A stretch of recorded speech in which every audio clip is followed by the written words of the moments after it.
Hello creative builders and welcome to Programmalist, and this is the part 2 of build a node clone in around 100 lines of code.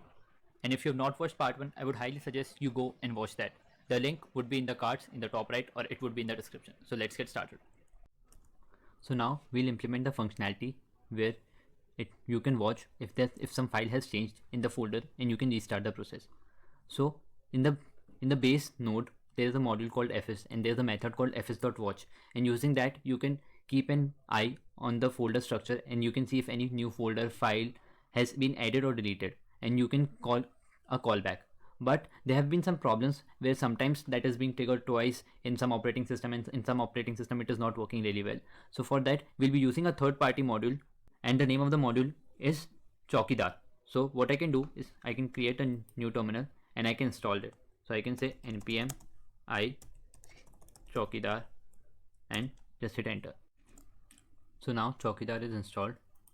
So we'll import it, and we'll also import the path module which comes inbuilt in Node. So from path. So first we'll define what all paths do we need to monitor. So we'll create a class variable which is private, and then we'll define paths to watch, and it will be an array of all the file name and the file path that we want to watch. So we'll say path dot join, and we want to join the current working directory. So we say process dot current working directory, and we want to watch all the JavaScript files in it. So we say this */*star.js, and basically we can copy this line and just change the extension of what all files do we want to monitor. So I also want to monitor, say, all the JSON files in this folder, and also I also want to monitor all the environment files. So you can have like environment.development, env.production, and I also want to monitor that. So I'll just hide the terminal. Yeah, so this is all the paths to watch that we have created, and now the main part, that we'll create a function and we'll call it watch files.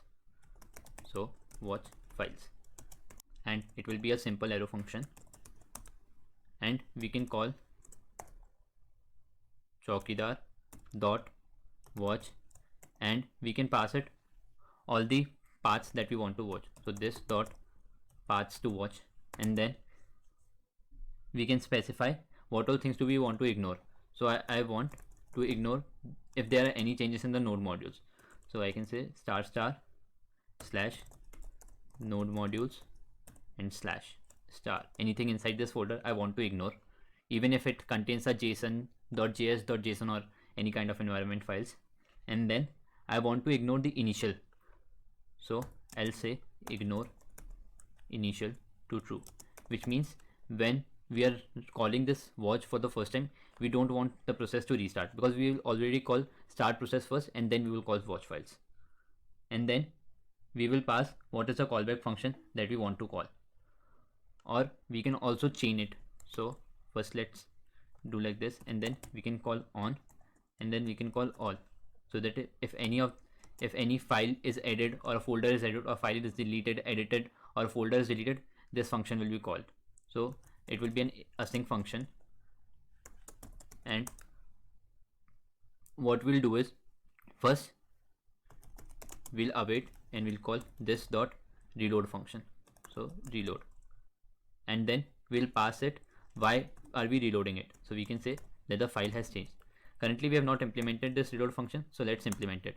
So we'll say private reload function, which will take a type or an event why it has reloaded, and it will be an async function. So it's an async function and it is taking an event. So now we know that there will be restart only because of two events: either the file has changed or we have manually asked it to restart. So we'll create a type called restart event. It can be either manual reload or it can be a file change. So file change, this reload, it will accept an event which can be of this type only. So we'll type it using restart event. So now what we want to do is first, oh sorry, there's a typo, it will be file change. Yeah, So now what we want to do is we have to check if there is no process already running, so if the process has been exited, then we will just return true. Otherwise we'll return a promise, so we'll say return new promise with resolve comma reject. And then first we'll kill the child process, so we'll say this dot node process and dot kill, so it will kill the node process. And again we still don't know if the process has been killed or not, so what we'll do is we'll create an interval, so we'll say const key equals to set interval, const key equals to set interval, and then we'll create a callback function, and we'll call that callback function again and again in every 500 milliseconds. So now if we'll check if this dot process has been exited, then we'll clear the interval and we'll resolve true. So we'll say clear the interval with this key, and then we'll resolve with true. So how this works is that whenever this process will exit, so we'll call this kill function, and then whenever you see in this start process, we are listening that whenever this process will close or will exit, the process exited will change to true.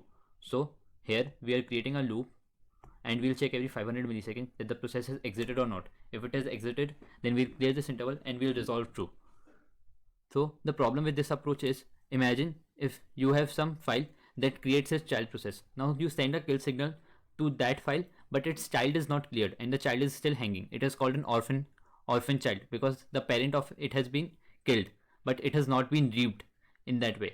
So we don't want that to happen. So what we'll do is we'll use another third-party library called treekill. So what treekill will do, it will kill all the child of a specific process with a specific ID. So imagine if a process has ID like 1002 and it has like several childs like with ID 100345. So normal kill, it does not says that when 1002 is killed, then 345 are also killed. But with treekill, it will make sure that all its child are also killed, so none of its child are left hanging or orphan. So instead of using node process.kill, we'll use child process to kill the process, to kill it. So now we can install it normally using npm i-s, and we can say treekill. So before implementing treekill, we would have to educate ourselves on signals. So what are signals? So signals are a type of notification that we send to the process that some external event has occurred. So in Linux, there are 34 types of Linux signals. So exit signals means the signals that tells a process to exit. So there are majorly 5 types of exit signals. There are more, but these are the 5 major types. The first one is a SIGHUP, or we call it the hang up signal. It is used to tell that the terminal on which the process was running has disconnected. So imagine if you are running some node process on the terminal and you suddenly close the terminal. So then that node process would get the hang up signal command. Second is the SIGINT. So whenever you press Ctrl C to exit a process, then a SIGINT command or an interrupt signal is sent to that process. The third is the SIGTERM event. So SIGTERM signal is called as the termination signal, and whenever you do we were previously doing the child process.kill, or if you manually type in the terminal kill and provide a child or provide a process ID, then the default signal that is sent is a SIGTERM signal, and that is asking the process to gracefully terminate, which means that the process can handle it and it can wait to clean up some resources that it has been using. Say it can clean up the HTTP connections, or it can clean up like the database connection. The next is the SIGKILL. So SIGKILL is the most priority signal for exit, and it cannot be handled or ignored. So if any process receives SIGKILL, it will not get any time to clean up its resources. It will directly exit. The only process that can ignore SIGKILL is the init process, which has the PID of 1. So apart from init process, none other process can ignore or handle SIGKILL. It will directly exit. And then last one is the SIGQUIT. SIGQUIT is a terminal quit signal which is similar to SIGINT, but it creates a code dump on termination. So if you have an error, you can send a SIGQUIT, so you can get a code dump and you can analyze it later. So now we can implement treekill in place of this node process.kill. So what we will do is first we'll include treekill and we'll use it here. So what we'll say is treekill, and we'll pass the process ID. So we'll say this node.process.kill, .pid, and then we'll pass what signal we have to send. So normally we would send sigterm signal only. As we have learned, it is for graceful termination, so that the process can gracefully terminate and close all these resources. And then we can pass if there is some error or not. So if there is some error, then we can check that if there is some error, then we can create tree kill, and we'll again send a signal to the node process, so node process .pid, but this time instead of sigterm we will send sigkill, that is we are forcing it to close, and we'll pass a empty arrow function as callback because we don't want anything from it. So now I'll save it. So now this whole logic, instead of reload, this looks like a stop process. So I'll just create another function called stop process. So we'll set private and we'll set it to stop process, and it will be an async arrow function. So it's an async arrow function, and inside this we can copy all of this logic. So Control X, and we can paste it all here. So inside of reload, what we can do is first we can tell to the user why we are reloading. So we can say this.print, and we can do console.info. So we'll pass info, and we will send what event has been detected. So we'll say event that we are getting, and we can say detected. So now we restarting the process. So we are restarting the process, and now we can wait for the process to stop. So we can say await this dot stop process, and the next we can again start process. So we'll say this dot node process equals to start process. So this is our basic logic of how we will be restarting it. And now we'll include this watch files inside the init. So after the process has been started, we will call watch files. So we'll say this dot watch files, and now we can test it. So again we'll do the same thing. We'll say denote cli.js, and now it will ask. So now we can enter our name and OK. So now we'll exit it, and we can again try if the restart is working when the file is changed or not. So here if I say instead of his I say hi, and if I go back, you can see that file change has been detected and it is a restarting process, and you can also see that it has exited with a signal sigterm. So now you can enter your name again, and we can see that its all is working. So now that we know about signals, I think we can add better exit handling to our process. So we can say process.on, and if we do, we can listen on SIGINT and sigterm. So on SIGINT we can call back a async function. So we say async, and what we'll do is we'll call back await this dot exit handler, this function which we have not created yet but we'll create, and we can pass what signal is causing it, and then we can copy the same for sigterm, and now we'll create this function called exit handler. So down we can create a private function called exit handler, and it will be an async function which will accept an argument of type signal, name signal, and of type string. And what we'll do is first we'll print that what signal we have received. So we can say debug console.debug, and we'll say that we have detected a signal, and we'll clean our child process. So what we'll do is we'll call await this dot stop process, so that if we have some running process that gets stopped, and we'll call process.exit. If we don't do this method, our child process will not be cleaned. So imagine if you're running a server on port say some 3000 and you directly exit denote, but that server will still be running in background. So if you try to run that server again, it will throw an error that port 3000 is already occupied and it cannot bind to that port. So that's why it's really useful and it should be done. It's also called like graceful exiting, and if you're running in our, let's say, like a Docker container or like in a Kubernetes, so you should always add these handlers in the end, like process.on, SIGINT, or sigterm, so that when they issue an exit signal, your process can handle it and it can clean all the resources. Or say if you want to have any API calls in the end, it can do that and then it can close it successfully. So now we can test this using a simple Express app which is written in like 10 lines of code. So we can run it using denote index.js, and you can see the server is started. And now whenever we exit the main process using say like a SIGINT by pressing Ctrl C, you can see that the main process prints that detected signal SIGINT and it is exiting, and after that it is also stopping the child process. So the process index.js exited with the signal SIGINT. So this will make sure that whenever we exit the denote process, it will automatically close or it will automatically kill the child process as well.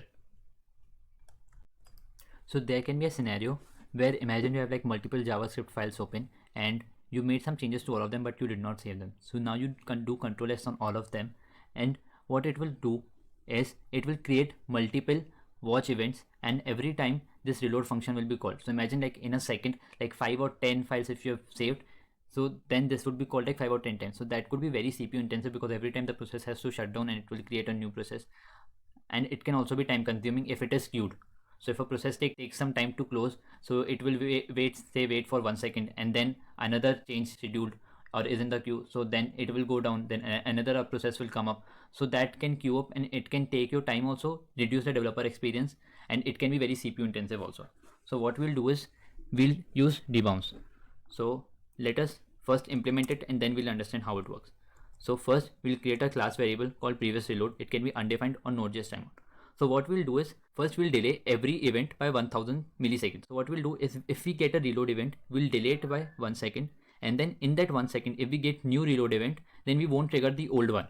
So that way the reload events will not be queued up, and in 1 second if there are multiple reload events, we'll only trigger the last one. So this process is called a debounce, and it can be a good interview question. So now we'll implement it. It looks scary, but it's really very easy. So we'd say let timeout key equals to set interval, and then we can pass in a callback function, say an async callback function. And what we want is we want to set a timeout of 1000 millisecond or 1 second. So sorry, it's not an interval, it's basically a timeout. So set timeout. Now what we do is we'll await this dot reload, right? So till now what we have done is that whenever we get a new reload event, we will delay it to 1000 millisecond and then we'll call that event. And inside the reload we also have to pass why it happened. So Chaukidar will only monitor file change, so we pass that. And then in the end we'll set this dot previous reload to the timeout key, so that key which we have got, so the timeout key. So now this will delay it, but we also want to cancel the previous one. So what we'll do inside this only, we'll check if there is some previous reload. So if this dot previous reload and it has not been executed yet, so we can clear it. So we can say clear timeout, and then we'll pass this previous reload, this dot previous reload. So through this we can make sure that if there are multiple reload events in quick succession, they do not get queued up. So now we have implemented all the features. We can start a new process and then we can listen for the file changes. Now only one thing is remain, that is manual reload. The feature is if the user types in rs, so then the process will automatically reload. So it is really easy to implement since we have all the code. So what we'll do is we'll listen to the process.standard input that we will get from the terminal, and then we'll say if there is some data, and the standard input is a stream. So what we'll get is also like chunks of data, and we'll create a async function and we'll give it chunk of data, and then we'll convert it into string. So const string equals to chunk dot to string, because as previously specified this is a buffer and not a string, so we have to convert it into a string. And then we'll check that if a string equals to say rs and then enter, then what we'll do is we'll await and call this dot reload, and we have to pass what type it is. So here we pass manual reload. So now it's all done, and now we can test it. So let's go to a testing environment and let's first try testing it on the Express server. So what we'll do is denote index.js. So see, the server is normally running. Now let's try to make some change. So instead of saying listening, we can say listening on port 3000, and now when we save it, it should trigger a reload. So you can say, see that the file change has been detected, and it is restarting the process. Also, a previous process exited with sigterm.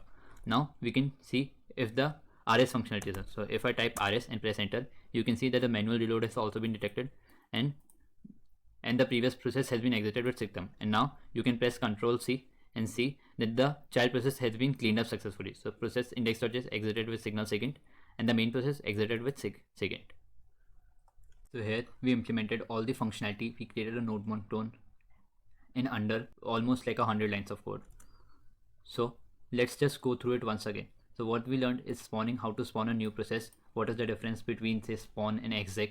We learned about different exit signal and how to use it. So normally it's sigterm, and when you have to like absolutely kill a process, you do sigkill, which cannot be handled. Then we learned about debounce, where like if you have like multiple reload events, we only want to consider the last one in that given time frame. And then we learned about Node.js streams. So there, what are streams? Like we get in chunks, what are the benefits of it? And then we learned about all the termination signals. So this is the GitHub repo. You can find all the code on it. And just for fun, I've also published this repo, and you can download it and you can use dnode instead of like NodeMon if you want to use, but I do not suggest this because it's not been battle tested.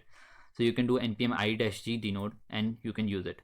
Also, if you have liked this, make sure to like this video, share it, and also subscribe to this channel if you want amazing tech videos like this. So till then, peace out.